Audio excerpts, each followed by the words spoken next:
வணக்கம் ஸ்டூடெண்ட்ஸ், நான் maths sir மோகன் சார் பேசுகிறேன்.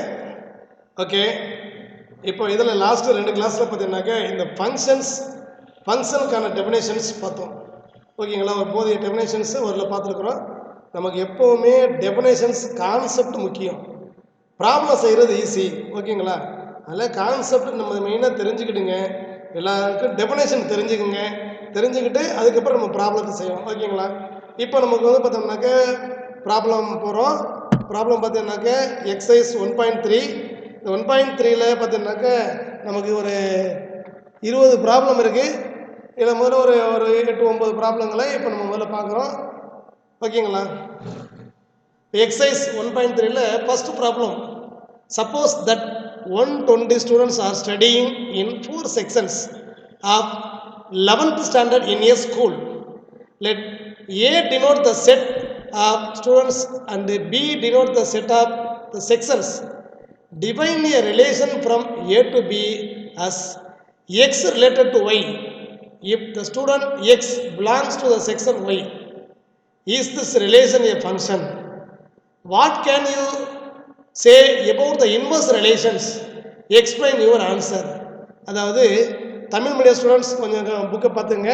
என்ன சொல்கிறாங்கன்னா, கொஸ்டினை முதல்ல படிக்கிறேன். ஒரு பள்ளியில் 11ஆம் வகுப்பில் 4 பிரிவுகளில் மொத்தம் 120 மாணவர்கள் படிக்கின்றனர். மாணவர்களின் கணம் A மற்றும் பிரிவுகளின் கணம் B என்க. எக்ஸ் என்ற மாணவர் ஒய் பிரிவில் இருந்தால் எக்ஸ் ஆனது ஒய்யுடன் தொடர்புடையது என வரையறுக்கப்படுகிறது. இத்தொடர்பு சார்பாகுமா? இதன் நேர்மாறு தொடர்பு பற்றி விளக்குக. ஓகேங்களா, அதுதான் இங்கே கொடுத்துருக்குறாங்க. 11th ஸ்டாண்டர்டில் 120 ஸ்டூடெண்ட்ஸ் படிக்கிறாங்க. 4 செக்ஷன்ஸ் இருக்குது. அப்போது number of students 120, number of sections 4. இந்த ஸ்டூடெண்ட்ஸை வந்து ஒரு செட்டாகவும் 4 வந்து ஒரு செட்டாகவும் எடுத்துட்டோம் அப்படின்னு சொன்னோம்னா, ஏ செட் ஏயில் பார்த்தோன்னா நம்பர் ஆஃப் ஸ்டூடெண்ட்ஸ் இருக்கிறாங்க, பியில் பார்த்தோன்னா நம்பர் ஆஃப் செக்ஷன்ஸ், ஒவ்வொரு செக்ஷனும் பியில் இருக்குது. அதில் பார்த்தோன்னா x related to y if the student x belongs to the section Y. Is this relation a function? Okay, இப்போ இந்த மாதிரி ஒரு ரிலேஷன் எடுத்துட்டான்னா இந்த ரிலேஷன் வந்து ஃபங்க்ஷன் ஆயிருக்கான்னு கேட்குறான். அப்போது பாருங்கள், சொல்யூஷனில் A is equal to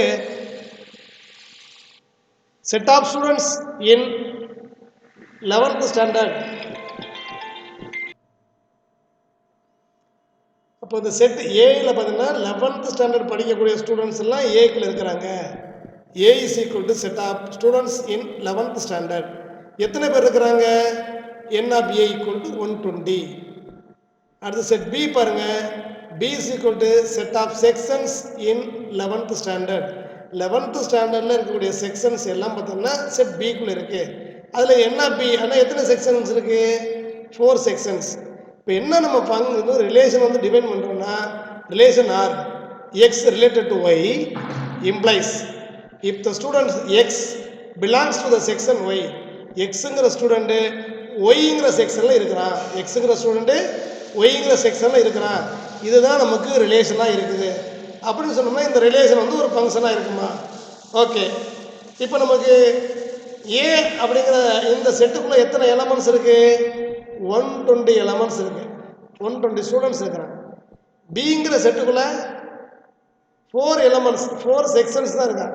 இப்போ எல்லாமே பார்த்தீங்கன்னா இந்த 120 ஸ்டூடெண்ட்ஸும் பார்த்தீங்கன்னா 11th படிக்கக்கூடிய ஸ்டூடெண்ட்ஸ் தான், வேறு எதுவும் கிடையாது, ஒன்லி 11th. அந்த பிக்குள்ளே இருக்கிறவங்க 11th ஸ்டாண்டர்டில் இருக்கக்கூடிய செக்ஷன்ஸ் தான்.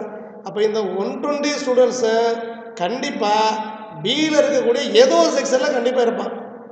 ஒவ்வொரு ஸ்டூடெண்ட்டும் பியில் இருக்கக்கூடிய ஏதோ ஒரு செக்ஷனில் இருந்துப்பா. ஓகேங்களா, அப்படின்னு சொன்னோம்னா ஏன்னா கண்டிப்பாக இந்த ஸ்டூடெண்ட்டு ஏதோ ஒரு செக்ஷனில் படித்து தான் ஆகணும். அப்படின்னு சொல்லும்போது அப்போ ஏங்கிற செட்டில் இருக்கக்கூடிய எவ்வொரு எலமெண்ட்டுக்கும் ஒரு இமேஜ், செட்டில் ஏயில் இருக்கக்கூடிய ஒவ்வொரு எலமெண்ட்டுக்கும் ஒரு இமேஜ் வந்து பியில் இருக்கும். ஓகேங்களா,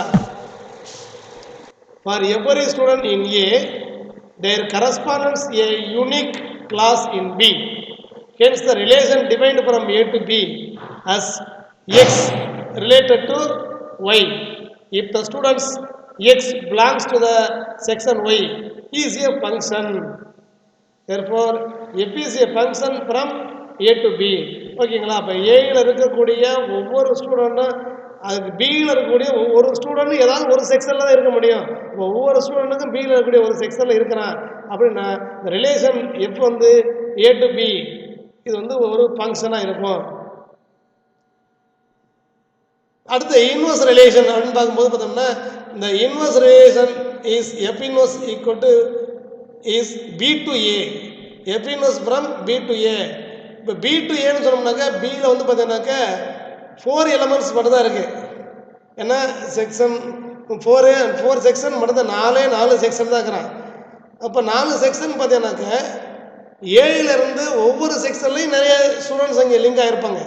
அப்போ பியில் இருக்கிறவங்களுக்கு ஒரே ஒரு இமேஜ் மட்டும் இங்கே கிடையாது. மோர் தென் ஒன் இமேஜ் அங்கே இருக்குது. மோர் தென் ஒன் பெரிய இமேஜ் இருக்குது. ஓகேங்களா? B from B to A is not a functions because every section in B will be related to more than one students belong to set A. ஓகேங்களா? அப்போ பியில் இருந்து பார்த்தீங்கன்னா ஒரு கிளாஸுக்கு பார்த்தீங்கன்னாக்க ஏயில் உள்ள நிறைய ஸ்டூடெண்ட்ஸோட இங்கே லிங்க் ஆகிருக்கிறதுனால அப்போ இது வந்து ஃபங்க்ஷன் இன்வர்ஸ் வந்து ஒரு ஃபங்க்ஷனாக இருக்க முடியாது. இன்வர்ஸ் வந்து நாட் ஏ ஃபங்க்ஷன். ஓகேங்களா? அடுத்து ரெண்டாவது ப்ராப்ளம் பாருங்கள். Write the values of f at -4, 1, -2, 7, 0. f of x is equal to -x plus 4. இது எப்போனா f minus infinity less than x less than or equal to -3. x வந்து minus இன்ஃபினிட்டிக்கும் -3 -3யோட கம்மியாக இருந்துச்சுன்னா f of x வந்து -x plus 4 இருக்கான். அதே மாதிரி பார்த்தீங்கன்னா x plus 4 இருக்கு. எப்போ -3 is less than x less than -2. -3க்கும் -2க்கும் இடையில x இருந்துச்சுன்னா ஓப்பன் இன்டர்வல்ல x -3 -2 இருந்துச்சுன்னா அப்போ f of x ஓட வேல்யூ x plus 4 இருக்கும். அதே x² - x if -2 is less than or equal to x less than 1 ஒன்னை விட கம்மியாக இருக்கணுமா இல்லை -2 இருக்கலாம் இல்லை -2 அதிகமாக இருக்கலாம். இந்த இன்டர்வல் இருந்துச்சுன்னா f of x ஓட வேல்யூ x² - x இருக்கும். இல்லை x -x² இருக்கு. இது எப்போ அப்படின்னா ஒன்றாவோ அல்லது ஒன்னோட அதிகமாக இருக்கணும். லெஸ் தென் 7ஓட கம்மியாக இருக்கணும். 7ஓட கம்மியாக இருக்கணும். ஆனால் 1க்கு ஈக்குவல் அல்லது ஒன்னோட அதிகமாக இருக்கணும். இந்த இன்டர்வல் எக்ஸ் இருந்துன்னு சொன்னோம்னா f of x ஓட வேல்யூ x - x² இருக்கும். இப்போ சொன்ன இந்த இன்டர்வல்லாம் தாண்டி பார்த்தோம்னா அதர்வைஸ் வேறு எப்படி இருந்தாலும் f of x ஓட வேல்யூ 0. இந்த இன்டர்வலை தாண்டி வேறு எப்படி இருந்தாலும் f of x ஓட வேல்யூ 0வாக இருக்கும். ஓகேங்களா? சரி, இப்போ சொல்யூஷன். இப்போ ஃபஸ்ட்டு பார்த்தோன்னா -4 இருக்கும்போது f of x ஓட வேல்யூ எப்படி இருக்கும்? when x is equal to -4ன்னு சொல்லும்போது -4 இதில் எந்த இன்டர்வல் இருக்குது? -4 வந்து -3க்கும் -∞ இடையில x இருக்குது. அப்போது இருந்துக்கணும்னா அப்போ f of x ஓட வேல்யூ -x plus 4 இருக்குது. f of x equal to -x plus 4. அப்போது இதில் போயிட்டு எக்ஸுக்கு பதிலாக -4 கொடுங்க. -4 கொடுத்தோம்னா f of -4 equal to minus of -4 plus 4. minus of -4 plus 4 plus 4 is equal to 8. அப்போ f of -4 ஓட வேல்யூ 8ஆக இருக்கும். நெக்ஸ்ட் பாருங்கள் செகண்ட் அதில் x is equal to 1. x is equal to 1ன்னு சொன்னோம்னா 1ங்கிறது எந்த இன்டர்வலில் இருக்குது அப்படின்னு பார்த்தோம்னாக்க 1 அதில் கிடையாது. இதில் இருக்குது 1 is less than or equal to x less than 7. இந்த இன்டர்வலில் 1 இருக்குது. அப்படி இருந்தால் f of x ஓட வேல்யூ எப்படி இருக்கும்? x - x² இருக்கும். அப்போ when x is equal to 1ன்னா f of x எப்படி இருக்கும்? x - x². அப்போ இது f of xல போய்ட்டு xக்கு பதிலாக 1ன்னு போட்டோம்னா f of 1 is equal to xக்கு பதிலாக 1 போட்டோம்னாக்க என்ன கிடைக்குது? 1 - 1² 1 தானே. 1 - 1 0வாக இருக்குது. அப்போ f of 1ஓட வேல்யூ 0. நெக்ஸ்ட்டு -2. இப்போ -2ங்கிறது எந்த இன்டர்வலில் இருக்குது அப்படின்னு பார்த்தோம்னா -2 அப்படிங்கும்போது இந்த இன்டர்வல் இருக்குது. -2 is less than or equal to x less than 1 இருக்குது இந்த இன்டர்வலில். அந்த இன்டர்வலில் இருந்தால் f of x ஓட value x square minus x இருக்குது. எஃப் ஆஃப் எக்ஸ் வந்து எக்ஸ் ஸ்கொயர் மைனஸ் எக்ஸு. அப்போ எக்ஸ் ஸ்கொயர் மைனஸ் எக்ஸில் போயிட்டு எக்ஸுக்கு பதிலாக -2 அப்ளை பண்ணோம்னா f of -2 is equal to அப்போது -2 ஹோல் ஸ்கொயர் ப்ளஸ் 4 ஆகிடும். மைனஸ் எக்ஸுக்கு பதிலாக ஒரு -2 -2 ப்ளஸ் 2 ஆகிடுது. அப்போ 2 + 4 இஸ் ஈக்குவல் டு 6. அப்போ எஃப் ஆஃப் -2ஓட வேல்யூ 6ன்னு வந்துடுது. Next X is equal to 7. X is equal to 7 அப்படின்னு சொன்னோம்னா 7 எந்த இன்டர்வல் இருக்குது? இந்த இன்டர்வல் எதுவுமே கிடையாது அப்படின்னா அதர்வைஸ் இந்த பார்ட்டில் இருக்குது. அப்போ எஃப் ஆஃப் எக்ஸோட வேல்யூ 0வாக இருக்கும். ஏன்னா இது <7 தான் எக்ஸ் மைனஸ் எக்ஸ் ஸ்கொயர் இருக்குது. இப்போ 7ஓட அதிகமாக இருந்துச்சுன்னா அப்போ இங்கே இருக்கணும் எஃப் ஆஃப் எக்ஸோட வேல்யூ 0 தான் இருக்க முடியும். அப்போ எஃப் ஆஃப் 7 பார்த்தீங்கன்னாக்கா அங்கே எக்ஸ் கிடையாது 0 தான். அப்போ எஃப் ஆஃப் 7ஓட வேல்யூ 0. ஓகேயா? அடுத்து பார்த்தீங்கன்னா X is equal to 0. X is equal to 0ன்னு சொன்னோம்னா 0ங்கிறது எந்த இன்டர்வல் இருக்குது அப்படின்னு பார்க்கும்போது இந்த இன்டர்வல் இருக்குது. -2 x < 1 இந்த இன்டர்வலில் இருக்குது. அப்போ இந்த இன்டர்வலில் பார்த்தோன்னா எஃப் ஆஃப் எக்ஸோட வேல்யூ எக்ஸ் ஸ்கொயர் மைனஸ் எக்ஸாக இருக்குது. அப்போ எக்ஸ் ஸ்கொயர் மைனஸ் எக்ஸில் போயிட்டு எக்ஸுக்கு பதிலாக நான் 0ன்னு கொடுக்குறேன்.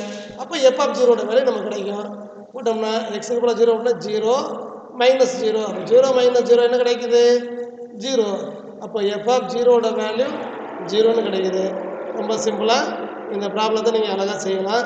இதே மாதிரி நெக்ஸ்ட் ஒரு ப்ராப்ளம் இருக்குது. ஓகேங்களா? அந்த ப்ராப்ளத்தை நீங்கள் வந்து இது ஹோம்ஒர்க்காக செய்கிறீங்க. அந்த ப்ராப்ளத்தை ஒரு தடவை பாருங்கள். Write the values of f at -3 5 2 -1 0 if f of x is equal to x square plus x minus x. If x belongs to minus infinity, 0. அங்கே வந்து பார்த்தீங்கன்னாக்க இன்டர்வலில் வந்து எதை கொடுத்துருந்தாங்க? x is less than or equal to x. minus infinity, 0. இது 3 to infinity 0,2. இது உங்களுக்கு பார்க்குறதுக்கு ரொம்ப ஈஸியாக தெரியும். அப்போது இதை அப்ளை பண்ணிவிட்டு இந்த ப்ராப்ளத்தை நீங்கள் செஞ்சு பாருங்கள். ரொம்ப ஈஸியாக செஞ்சிடலாம். ஓகேங்களா? நெக்ஸ்ட்டு பார்த்தோம்னாக்க 4th problem.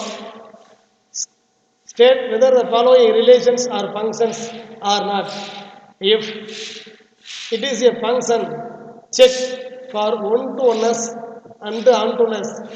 If it is not a function state why. அதாவது கீழ்காணும் தொடர்புகள் சார்புகளா என்பதனை சோதிக்கவும். சார்புகள் எனில் அவை ஒன்றுக்கொன்றா மற்றும் மேற்கொள்த்தலா என சோதிக்கவும். சார்பு இல்லை எனில் காரணம் கூறவும். தமிழ் மீடியம் ஸ்டூடெண்ட்ஸ் பார்த்துக்கோங்க. ஓகேங்களா? அதுக்கு ஃபஸ்ட்டு கொஸ்டின் பாருங்கள். If A equal to set ஏயில் பார்த்தீங்கன்னா a, b, c and function F is equal to a, c, b, c, b கொடுத்துருக்குறாங்க. அந்த ஃபங்க்ஷனை எப்படி டிஃபைன் பண்ணிருக்காங்க? F from A to A. அந்த function F from A to A, ஏலேருந்து ஏக்கு டிஃபைன் பண்ணிக்கிறாங்க. ஓகேங்களா? செகண்ட் வந்து பார்த்தீங்கன்னாக்கா x, y, z and F x, y, y, z, z, x. Function F from X to எக்ஸ்ன்னு டிஃபைன் பண்ணிக்கிறாங்க. இந்த ரெண்டு ஃபங்க்ஷன் இது 1-to-1 ஆன்-to இதை டெஸ்ட் பண்ண சொல்கிறாங்க. ஓகேங்களா? இப்போ ஃபஸ்ட்டு பார்த்தீங்கன்னா ஃபங்க்ஷன் வந்து ஏ டு ஏன்னு நம்ம டிஃபைன் பண்ணியிருக்கிறோம். ஏயில் என்னென்ன எலமெண்ட்ஸ் இருக்குது? ஏ, பி, சின்னு இருக்குது. அப்போ செட் ஏ பார்த்தோம்னாக்க ஏபிசி இருக்குது. அப்போ அதே தான் திருப்பி ஏ டு ஏன்னா மறுபடியும் அதே ஏபிசி தான் வந்துடணும். இப்போ அதில் என்னென்ன எலமெண்ட்ஸ் இருக்குதுன்னு சொல்லுவோம் அந்த ஃபங்க்ஷனில். ஏபிசியில் பார்த்தீங்கன்னாக்க இதோடைய கார்ட்டீசியன் ப்ராடக்ட் பார்த்தோம்னாக்க 9 எலமெண்ட்ஸ் இருக்கும். அதோடைய சப்செட்டு 2/9 சப்செட் இருக்கும். அதில் ஒரு ரிலேஷன் எஃப் வந்து பார்த்தோன்னா a, c, b, c, b அப்படின்னு எடுக்கிறோம். இதில் பார்த்தீங்கன்னா a, c, b, c, c, b. இப்போது இந்த ஃபங்க்ஷனை இந்த டொமைனில் இருக்கக்கூடிய எவ்வொரு எலமெண்ட்டுக்கும் எல்லா எலமெண்ட்டுக்குமே ஒரு இமேஜ் இருக்குது. ஒவ்வொரு இமேஜ் இருக்குது. அதே ஏயில் இருக்குது. அதனால் இந்த ஃபங்க்ஷன் எஃப் வந்து ஒரு ஃபங்க்ஷன் நம்ம சொல்லலாம். ஓகேங்களா? இது but f is not one to one function as the image C has two pre-images A and B, and f is not an onto functions as the image A has no pre-image. இப்போ அதே பார்த்தீங்கன்னா இது வந்து one to one ஃபங்க்ஷனா அப்படின்னு பார்த்தோம்னாக்க இதில் ஏ B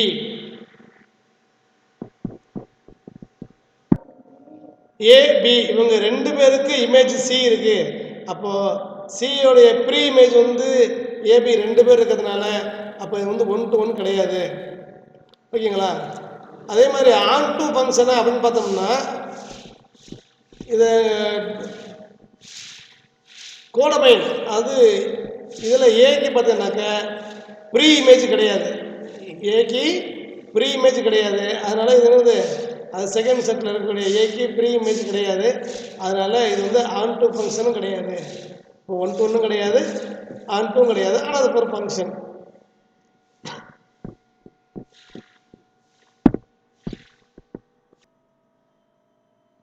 அதே மாதிரி பார்த்தீங்கன்னாக்க செகண்ட் ப்ராப்ளத்துலையும் பார்த்தீங்கன்னாக்க X is equal to X comma Y comma Z. அதில் ஃபங்க்ஷன் பார்த்தோம்னா X comma Y, Y X comma Z and Z comma எக்ஸ்ன்னு கொடுத்துருக்குறாங்க.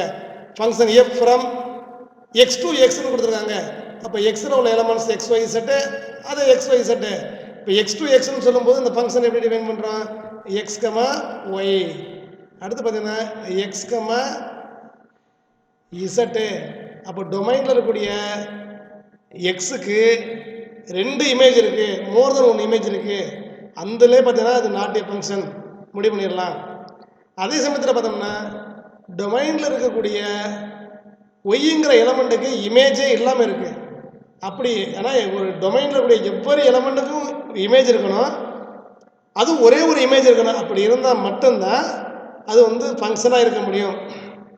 சார்பகத்தில் இருக்கக்கூடிய ஒவ்வொரு உறுப்புக்கும் ஒரே ஒரு பிம்பம் இருக்கணும். ஓகேங்களா? இல்லை அதாவது பிம்பம் இல்லைன்னா கூட அது வந்து நாட் ஏ ஃபங்க்ஷன், சார்பு அல்ல. ஓகேயா?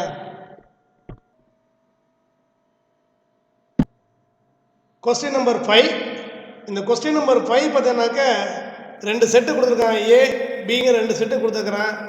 பார்த்தீங்கன்னாக்கா அது ரிலேஷன் பார்த்தீங்கன்னா ஏ டு பின்னு கொடுத்துட்டு இது வந்து ஒரு 4 கொஸ்டின் கொடுத்துருக்குறாங்க. இதை நீங்கள் இது வரைக்கும் இந்த பேசிக் டெஃபினேஷனை நீங்கள் எப்படி அண்டர்ஸ்டாண்ட் பண்ணிக்கிட்டீங்க அப்படிங்கிறதுக்காக இதை நான் உங்களுக்கு ஹோம்ஒர்க்காக கொடுக்குறேன். இதை என்னென்னு நீங்கள் செய்யுங்க. நீங்கள் எப்படி வேணுமே செய்யலாம். ஓகேங்களா? இந்த not one to one, not on to, ஒன்றுக்கு ஒன்றும் அல்ல, மேற்கோர்த்தலும் அல்ல. அதுமாதிரி பார்த்தீங்கன்னா not one to one but on to, இது ஒன்றுக்கு ஒன்று அல்ல, not one to one and on to.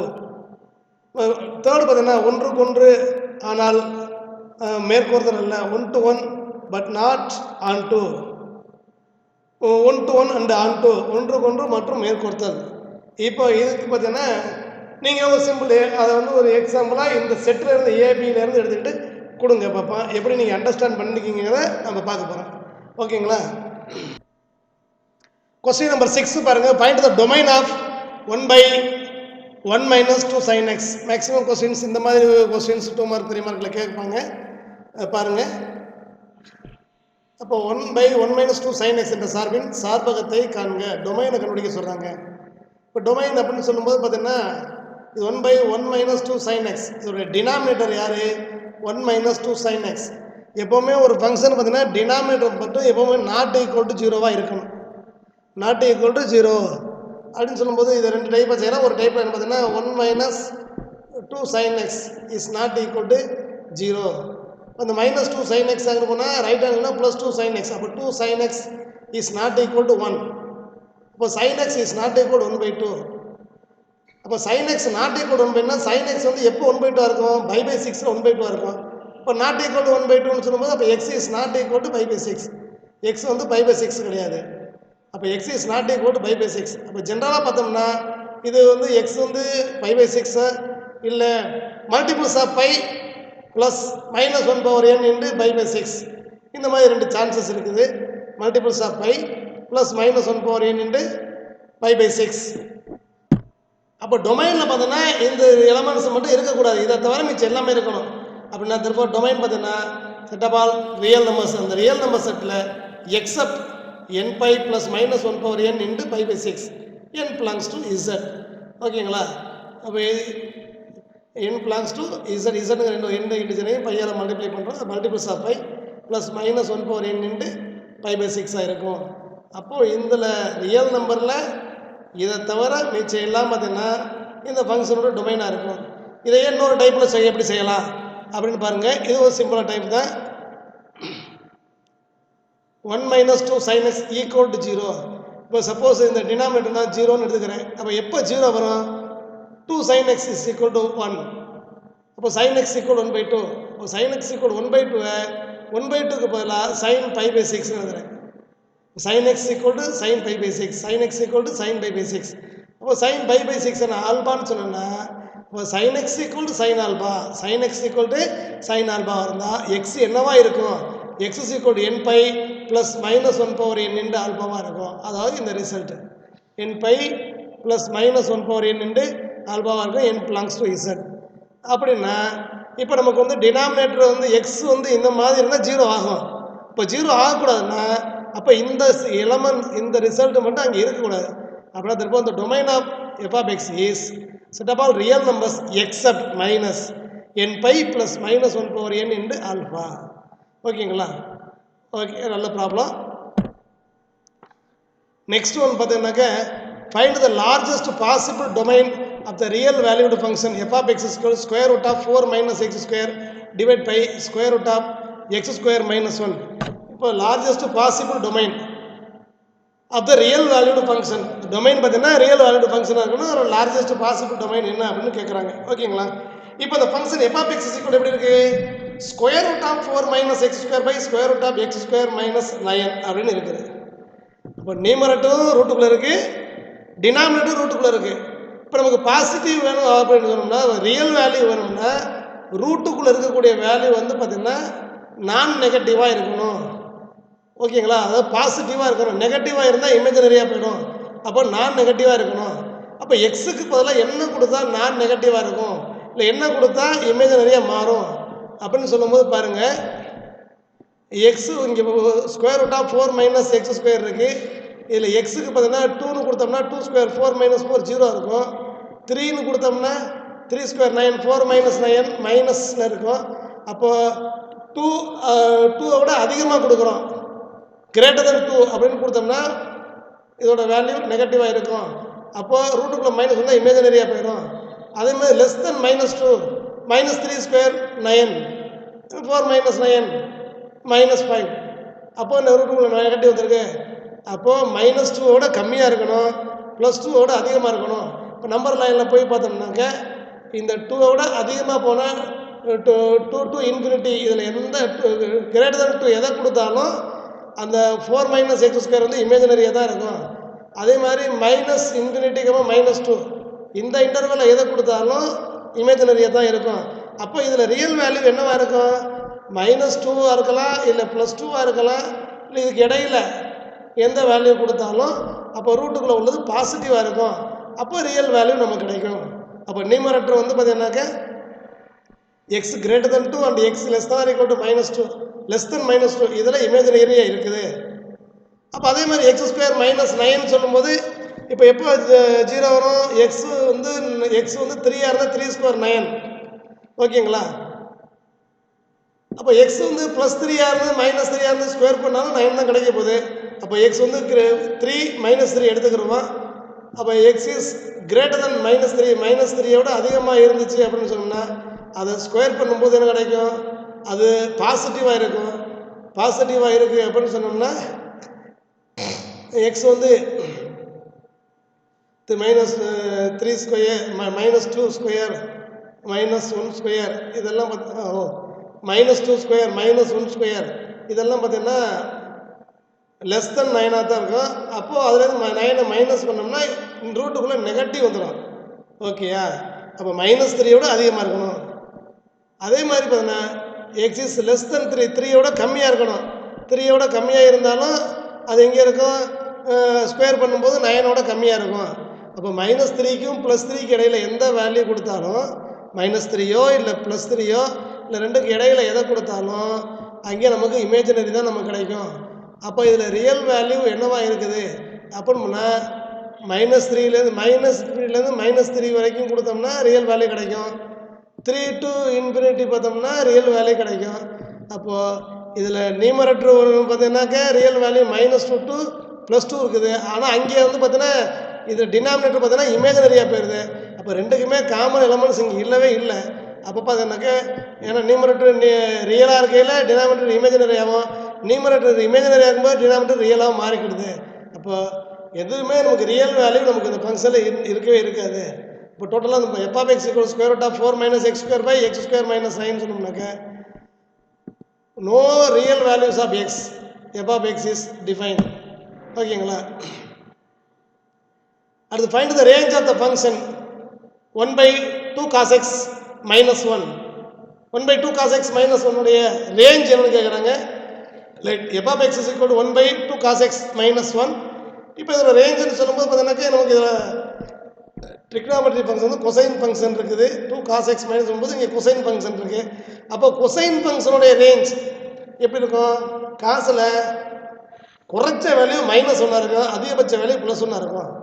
இந்த ரேஞ்ச் ஆஃப் cos x அது cosine function is -1 to +1. cos x உடைய ரேஞ்ச் வீச்சகம் எதுவாக இருக்கும்னாக்கா -1லேருந்து +1 வரைக்கும் தான் இருக்கும். That is -1 is less than or equal to cos x is less than or equal to +1. ஓகேங்களா? இப்போ நமக்கு வந்து பார்த்தீங்கன்னாக்கா இங்கே டினாமினேட்டர் 2 cos x - 1 இருக்குது. நமக்கு இங்கே cos x தானே இருக்குது. அங்கே 2 cos x வேணுங்கிறதுனால டோட்டலாகவே இந்த இன்இக்வாலிட்டியை ஒரு 2ஆல் மல்டிப்ளை பண்ணுறேன். Multiply by 2. அப்போ -2 × 1 -2 is less than or equal to 2 cos x is less than or equal to 2 × 1 2. இப்போ அங்கே 2 cos x -1 இருக்குது, இங்கே 2 cos x வரைக்கும் வந்துட்டோம். அப்போ இன்னொரு -1 இருந்தால் தேவையில்லை. அப்போ எல்லாத்துலேயும் பார்த்தீங்கன்னா டோட்டலாக ஒரு -1 ஆட் பண்ணுறேன். Adding -1 throughout. அப்போ -2 -1 is less than or equal to 2 cos x - 1 is less than or equal to 2 - 1. இப்போ -2 -1 வந்து -3 ஆயிடுது. Less than or equal to 2 cos x - 1 வந்துருச்சு. Less than or equal to 1. இப்போ 2 cos x - 1 வந்துருச்சு. ஆனால் அந்த function வந்து பார்த்தீங்கன்னா 1/2 cos x - 1 இருக்குது. அப்போ இதை என்ன செய்யற அந்த இன்இக்வாலிட்டியை அப்படியே ரெசிப்ரோக்கலாக மாற்றினேன். அப்போ ரெசிப்ரோக்கலாக மாற்றும் போது பார்த்தீங்கன்னாக்க இந்த இன்இக்வாலிட்டி லெஸ் தெனாக இருந்தால் கிரேட்டர் தெனாகவும், கிரேட்டர் தெனாக இருந்தால் லெஸ் தெனாகவும் மாறிடும். அப்போ இந்த -3 வந்து என்ன ஆயிடும்? -1/3 மாறும். அங்கே less than or equal to greater than equal ஆகிடும். இது வந்து பார்த்தீங்கன்னா 1/2 cos x - 1 is greater than or equal to 1 வந்துடுதா? அப்போ இந்த 1/2 cos x - 1 இதோட ரேஞ்ச் தானே கேட்குறாங்க. இப்போ இந்த இதோட ரேஞ்சுன்னு சொல்லும்போது அது எப்படி இருக்குது? -1/3யோட கம்மியாக இருக்குது. -1/3யோடைய இது கம்மியாக இருக்குது. அதே மாதிரி 1ஓட அதிகமாக இருக்குது. அப்படி பார்த்தோம்னா இதே நம்ம நம்பர் லைனில் போட்டு பார்க்குறோம். ஒரு நம்பர் லைனில் -∞ +∞ போடுறோம். -∞ +∞ போடும்போது 1/2 cos x - 1 இது எப்படி இருக்குது பார்த்தீங்கன்னாக்க -1/3யோட கம்மியாக இருக்குது அல்லது ஈக்குவலாக இருக்குது. 1/3 -1/3 ஈக்குவல், அதோட கம்மின்னா இந்த சைடு வந்துடும். அதே சமயத்தில் பார்த்தீங்கன்னா 1ஓட அதிகமாக இருக்குது. 1ஓட அதிகமாக இருக்குன்னா கிரேட்டர் தென் 1. அப்போ 1 to ∞. ஓகேங்களா? அப்போ இதோட ரேஞ்ச் என்னவா இருக்குது? இந்த பார்ட்டில் இருக்குது, அதே மாதிரி இந்த பார்ட்டு, இது ரெண்டும் சேர்ந்து தான் ரேஞ்சு. இப்போ இந்த ரேஞ்ச் இஸ் -∞, -1/3. இங்கே -1/3 பார்த்தீங்கன்னாக்கா எப்படி இருக்குது? கிரேட்டர் தென் ஆர் ஈக்குவல் இருக்கிறதுனால அதை க்ளோஸ் பண்ணிடணும். அப்போ க்ளோஸ் இன்டர்வல் -1/3 யூனியன். இங்கே பார்த்தீங்கன்னாக்கா 1 is greater than or equal to 1/2 cos x - 1. 1 வந்து greater than or equal to 1 இருக்கலாம், 1ஓட அதிகமாக இருக்கணும். அப்போ க்ளோஸ் இன்டர்வல் 1 அப் டு எது வரைக்கும்? ∞ வரைக்கும் போயிடுது. ஓகேங்களா?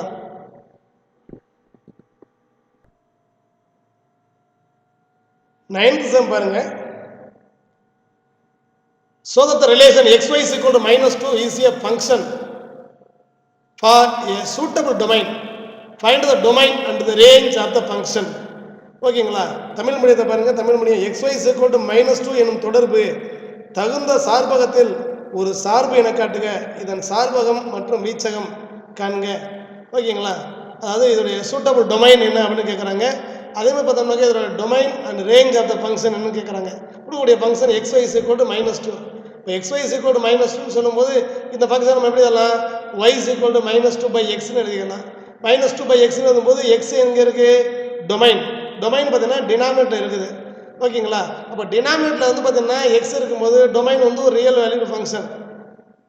இப்போ அந்த ரியல் வேல்யூடு ஃபங்க்ஷன் போது நான் ரியல் வேல்யூ நான் கொடுக்குறேன்னா அதில் பார்த்தீங்கன்னா எக்ஸுக்கு வந்து பார்த்தீங்கன்னா 0ன்னு கொடுத்துட்டேன்னாக்க சம்திங் பை 0 இன்ஃபினிட்டி ஆகிடும்.